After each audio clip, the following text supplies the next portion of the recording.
नमस्कार दोस्तों, stock market studies में फिर से एक बार आपको बहुत बहुत स्वागत करता हूं। तो आज मैं फिर से आपके सामने कुछ इंपॉर्टेंट कंपनी का अपडेट और उसके ऐसे कुछ जानकारी के बारे में बताऊंगा जो शायद आपको दूसरे वीडियो में शायद ना मिल सके। तो चलो देख लेते हैं कौन सा कंपनी है। फर्स्ट जो कंपनी है जिसके बारे में चर्चा करूँ उसका नाम है मारुति सुजुकी। तो पिछले दिनों में मारुति सुजुकी के ऊपर थोड़ा सा झटका लगा है, थोड़ा सा एक नेगेटिव न्यूज के कारण कंपनी के ऊपर एक प्रेशराइज बनता हुआ देखने को मिले। अभी नेगेटिव न्यूज कौन सा है सबसे पहले वो जान लेते हैं, उसके बाद आपको पता चलेगा कि सिर्फ मारुति सुजुकी के ऊपर नहीं, जितने सारे ऑटो इंडस्ट्रीज है, जितने सारे पैसेंजर व्हीकल के ऊपर काम करने वाला कंपनी है, वो सारे कंपनीज के ऊपर थोड़ा सा झटका लगा है। अभी वो रीजन कौन सा है, चलो सबसे पहले वो देख लेते हैं।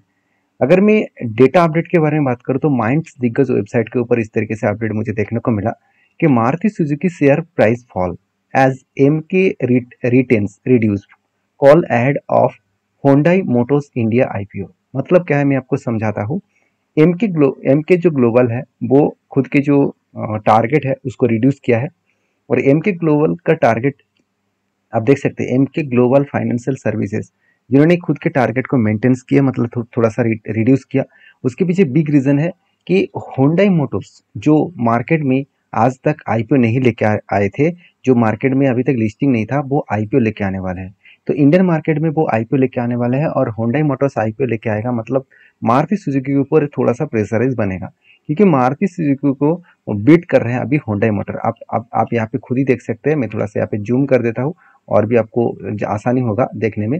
हाँ अभी चलो ठीक है, अभी ठीक है। देखिए, Maruti Suzuki share price slip 2%, मतलब बताया जा रहा है 2% का गिरावट हुआ था पिछले दिन। और ये भी बताया जा रहा है कि एम के global financial services maintain reduce Maruti Suzuki, और टारगेट प्राइस रखा गया है 11,200, क्योंकि होंडाई मोटर्स इंडिया आप देख सकते हैं आउट परफॉर्म्ड मारुति सुजुकी, मतलब मारुति सुजुकी को बीट करके होंडा मोटर आगे चल रहा है। और उसके बेसिस में देखा जाए तो इस बेसिस में जो ग्रोथ है मारुति का, वो उसका थोड़ा सा कम देखने को मिला, क्योंकि होंडा मोटर्स ने इंडिया के एक आईपीओ लेके आने वाला है, इस तरीके से अपडेट मार्केट में आ रहा है। और इस अपडेट के कारण ही थोड़ा सा झटका मारुति को लगा। तो क्या इसका न्यूज के कारण कंपनी के ऊपर बिग फॉल दिखेगा, क्या कंपनी के ऊपर कुछ बहुत बड़ा करेक्शन होगा? ऐसे बिल्कुल नहीं। मार्केट हमेशा सेंटिमेंट के बेसिस में चलता है।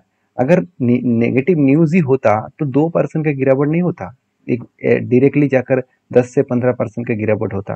तो ऐसे नहीं हुआ, सिर्फ 2% का हुआ, तो इसका मतलब कोई मतलब ही नहीं बनता। 1-2% का करेक्शन को आप करेक्शन के हिसाब से मत देखिए, इसको थोड़ा सा मतलब नेगेटिव सेंटिमेंट के हिसाब से देखिए, और इसको आपको अपॉर्चुनिटी के हिसाब से देखना चाहिए। क्योंकि अच्छे कंपनी अगर 1-2% गिर भी जाए तो ऑब्वियसली अगर आपको कोई एंटी लेवल मिस हो चुके हैं, तो कोई टेक्निकली चार्ट पैटर्न बना है, तो उसको आप अपॉर्चुनिटी के हिसाब से देखिए। जैसे मेरा जो एंटी लेवल है वो मैं आपको पहले ही शेयर कर चुका हूँ।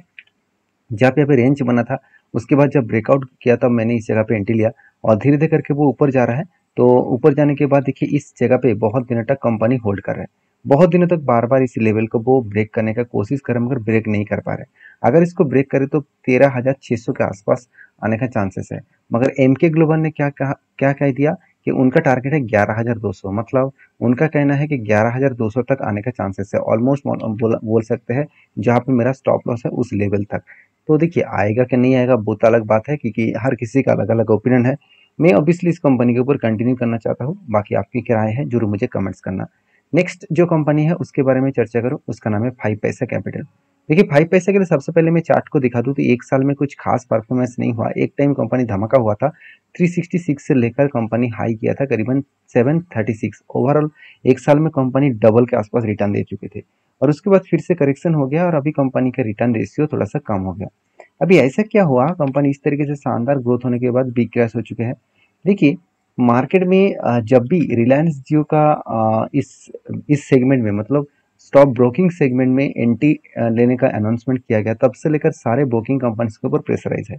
सिर्फ 5 पैसा कैपिटल .com ही नीचे नहीं आया, उसके साथ साथ आप देखेंगे तो एंजल वन भी नीचे आया, उसके साथ मोतीलाल ओसवाल भी नीचे आया। तो ये सारे कंपनीज नीचे इसीलिए आ रहा है क्योंकि आपको मैं पहले ही बोल चुका हूँ कि कंपनीज का नीचे आना कोई नेगेटिव न्यूज नहीं है। कंपनी का नीचे आने का मतलब है आपको ये देखना है कि कंपनी के अंदर कुछ गड़बड़ी है कि नहीं। अगर गड़बड़ी है उसके कारण नीचे आ रहा है तो वो अलग बात है, तो उस कंपनी से निकल जाना ही बेटर होगा। अगर कंपनी के अंदर कुछ गड़बड़ी नहीं है, कंपनी ठीक ठाक परफॉर्मेंस कर रहा है, सिर्फ ओवरऑल मार्केट में नेगेटिव न्यूज के चलते हुए ओवरऑल मार्केट में एक प्रेशराइज के चलते गिरावट हो रहा है, तो वो कभी ना कभी फिर से रिकवरी करेगा और मुझे लगता है इस तरीके से यू टर्न लेकर ही वो वापस जाएगा। तो ऐसे में श्योर से क्यों बता रहा हूँ, देखिए मैं कोई श्योर से नहीं बता रहा हूँ, मैं आपको कुछ डेटा पॉइंट दिखाऊंगा जिस बेसिस में मैं कंटिन्यू करने वाला हूँ। जैसे आप देखेंगे तो जो मतलब डीमेट अकाउंट का जो फिगर आउट है, तो डीमेट अकाउंट का जो फिगर आउट है आप देख सकते हैं टोटल मिलियन के बेसिस में 2020 के फाइनेंशियल ईयर में सिर्फ 5 मिलियन का टोटल डीमेट अकाउंट इसके पास था, 5 पैसा कैपिटल के पास। 2022 में वो हाईएस्ट होकर 35 तक गया था। 2023 में बहुत भारी भरकम इसका करेक्शन हुआ था, 25 तक आ चुके थे। अभी देखिए 2024 में वो फिगर आउट फिर से हाई हो चुके 37। और रिटेल जो डेरिवेटिव्स सेगमेंट है उसमें कितना टर्नओवर हो रहा है आप देख सकते हैं। 2020 में से 7 करोड़ का टोटल 7 ट्रिलियन का टोटल टर्नओवर हो रहा था, आज वो 123 ट्रिलियन हो रहा है। तो सोचिए 108% का ग्रोथ हुआ लास्ट ईयर से, मतलब डबल से भी ज्यादा हो चुके हैं, 61 से 123। तो जो कंपनी इतनी शानदार तरीके से परफॉर्मेंस कर रहा है, क्या आपको लग रहा है कि कंपनी में कुछ खराबी है? और चलो और एक नंबर दिखाता हूँ, number of active clients have since 4x rise, मतलब ऑब्वियसली लास्ट 4 सालों में कंपनी 4 गुना एक्टिव क्लाइंट्स को ग्रोथ किया। जैसे आप देख सकते हैं 2020 में से 10 मिलियन का टोटल एक्टिव क्लाइंट था, आज वो बढ़ के कितना हो चुके हैं 40 मिलियन। तो 4 गुना बढ़ चुके हैं लास्ट 5 ईयर में। तो एक गुड पॉइंट्स मुझे देखने को मिला इस कंपनी के ऊपर, इसीलिए मैं इस कंपनी को बहुत ज़्यादा ट्रस्ट करता हूँ। तो जो लोग सोच रहे हैं कि कंपनी के ऊपर एक इस तरीके से करेक्शन हुआ और कंपनी खराब हो चुकी है, मैं उसके लिए बता दूं, मैं पहले 2 तरीके से एंट्री यहाँ पे ले चुका हूँ। पहले एक कप विद हैना पैटर्न्स के बेसिस में एंट्री लिया, और हाँ किस तरीके से गिरावट होने के पीछे एक रीजन भी हो सकता है, क्योंकि कंपनी का लाइफ टाइम हाई को कंपनी ब्रेक किया था। जब कोई लेवल जब कोई स्टॉक लाइफ टाइम हाई को लेवल को ब्रेक करता है, तो उसके बाद वो एक बार रिटेस्ट करके फिर से बाउंस बैक करने का कोशिश करते हैं। इसका लाइफ टाइम हाई का जो रेंज था, वो एक बार अगर मैं मार्किंग कर लूँ, प्रीवियस जो लाइफ टाइम हाई था, ध्यान से देखना, लाइफ टाइम हाई को जब ब्रेक करके ऊपर गया, नीचे आया, तो उसके फिर से ब्रेक करने का यहाँ पे कोशिश किया, फेल हो गया। यहाँ पे ब्रेक करने का कोशिश किया, ब्रेक तो किया था, कन्फर्मेशन नहीं कर पाया, मतलब ब्रेकआउट ग्रीन कैंडल से हुआ, नेक्स्ट ग्रीन कैंडल बना नहीं, तो इसलिए ब्रेकआउट फॉल फेल्स हो गया। तो 2 बार ब्रेकआउट फेल होने के बाद कंपनी अभी धीरे धीरे करके थर्ड टाइम ब्रेकआउट करने का कोशिश कर रहा है। अगर ब्रेकआउट करे तो फर्स्ट जो मेरा एंट्री पॉइंट टारगेट पॉइंट होगा, जो मैं टारगेट लेकर चल रहा हूँ करीबन 700 के आसपास, इस टारगेट अचीव होने के बाद मैं वेट करूंगा, क्योंकि मेरा जो नेक्स्ट लेवल का टारगेट है वो 816। ये देखिए, ये मैं कोई आपको टारगेट नहीं दे रहा हूँ, मेरा खुद का एंट्री है, मैंने क्यों एंट्री लिया वो मैं आपको समझा रहा हूँ। देखिए मेरा फर्स्ट जो एंट्री बना था वो कप विद हैना पैटर्न्स का एंट्री बना था। तो कप विद हैना पैटर्न्स का एंट्री बना, एंट्री बनने के बाद कंपनी का टारगेट अचीव होने से पहले करेक्शन हो गया। और यहाँ पे देखिए सेकंड एंट्री मैंने और भी कुछ क्वांटिटी को एडिंग किया, क्योंकि यहाँ पे देख सकते हैं कंपनी के ऊपर यहाँ पे एक बाइंग रेंज बना, जो 28% के आसपास कंटिन्यूसली बाइंग रेंज बना। जब इस नीचे लेवल को टच किया तब और भी एंट्री ले लिया, और उसके बाद देखिए कंपनी अभी मेरा लॉसेस में ही चल रहा है। ऑब्वियसली जहाँ पे एंट्री हुआ वहाँ से देखा जाए तो छोटा मोटा लॉस चला है, इसमें कोई मुझे चिंता करने वाला कोई बात नहीं। ऐसे तो होता रहता है, क्योंकि वॉल्यूम देखिए बहुत वीक होता जा रहा है, मतलब सेलर एक्टिव हो नहीं पा रहा है, तो बायर बहुत ज़्यादा प्रेशराइज कर रहा है, तो यहाँ से बाउंस बैक करने का चांसेस रह सकते हैं। मतलब जितने बड़े बड़े प्लेयर को यहाँ पे क्वांटिटी ऐड करना था वो ऐड कर चुके हैं, अभी कंपनी फ्लाइंग होने का चांसेस है।